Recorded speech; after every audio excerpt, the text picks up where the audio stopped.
as always, we'll start off with yourself. Can you give us a brief overview of your background?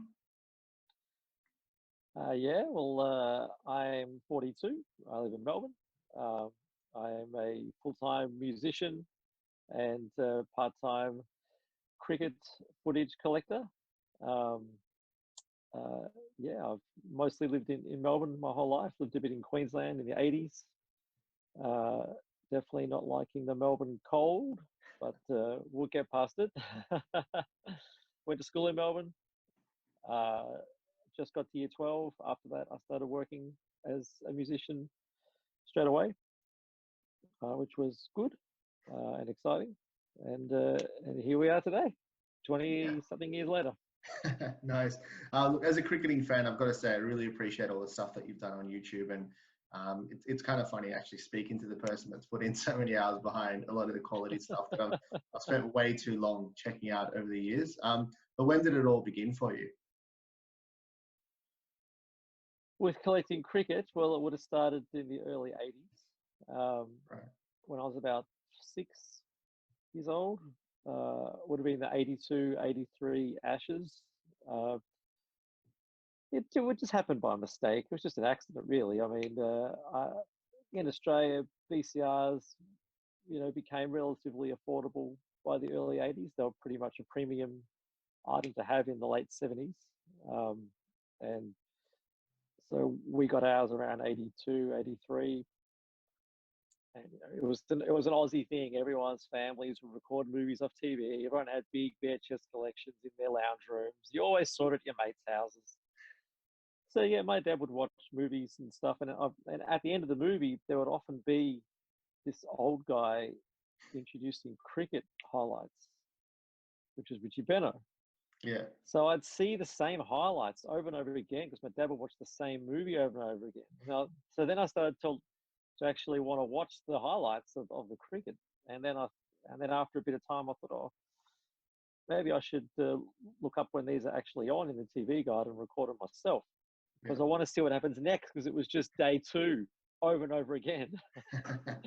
I had no idea what happened the next day, so I thought if I start to record these myself, so yeah, that's how it started all the way back then. Then I just kept doing it as I got older and recorded the full matches into the 90s, and then yeah, the YouTube channel started just completely innocently as well in the late 2000s. Right. And yeah, it just kept going. Yeah, nice. Almost 40 years. Wow, that sounds like a long, long time now. Yeah, it's a long time. Yeah, nice. And I just recently came across your Twitter page. I can't believe I've never seen it before, but notice you share some pretty cool stats on there as well, or a lot from Cricinfo and other sources. Are you a big fan of sort of looking into the numbers behind the game as well?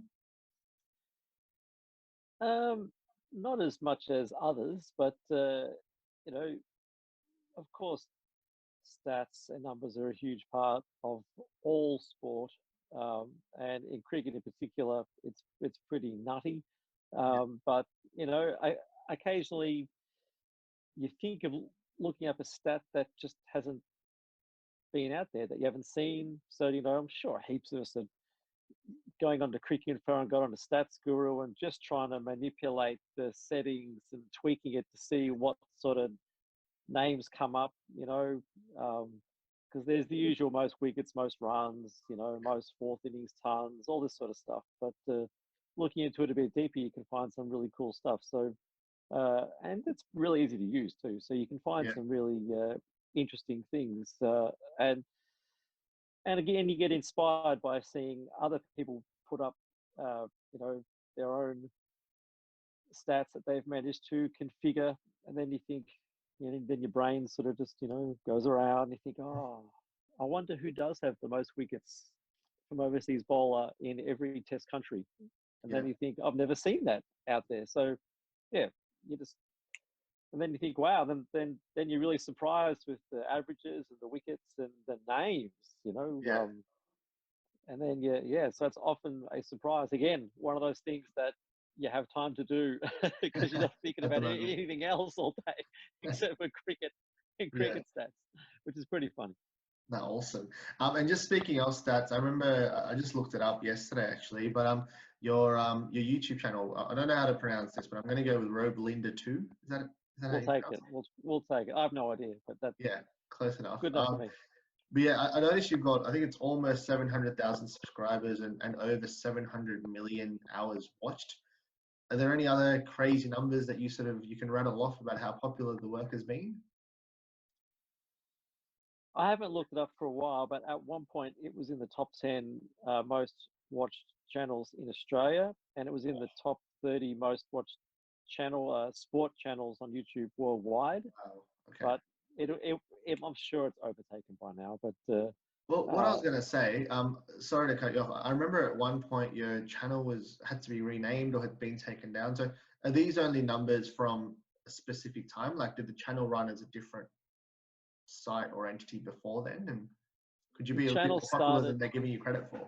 No. It's very accurate. The first channel, without the two, Yeah. is still active. It All right. started about 2 years before the second channel, but I didn't put much on it. But it still got uh, uh, just completely uh, squashed by copyright Right. strikes. And so while it was serving its time in YouTube prison, I made the second channel, and then I didn't even realize when the first channel got reinstated. Just Yeah. maybe years later, and then I realized, what's like, yeah. So like, and I thought, so I've sort of used the first channel initially when it got reinstated to upload longer videos because it didn't have any restriction for some reason. To get the second channel always had the 15-minute video limit.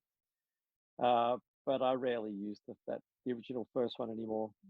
But yeah, it's still popular too, but for no reason. Like it's got Fair enough. junk on it. It's just the brand, Rob. You filled the brand. It's the brand. Hope you enjoyed this episode. If you'd like to check out more of our content, go to sporttechdaily.com or follow us on social media across Twitter, LinkedIn, Facebook, or Instagram.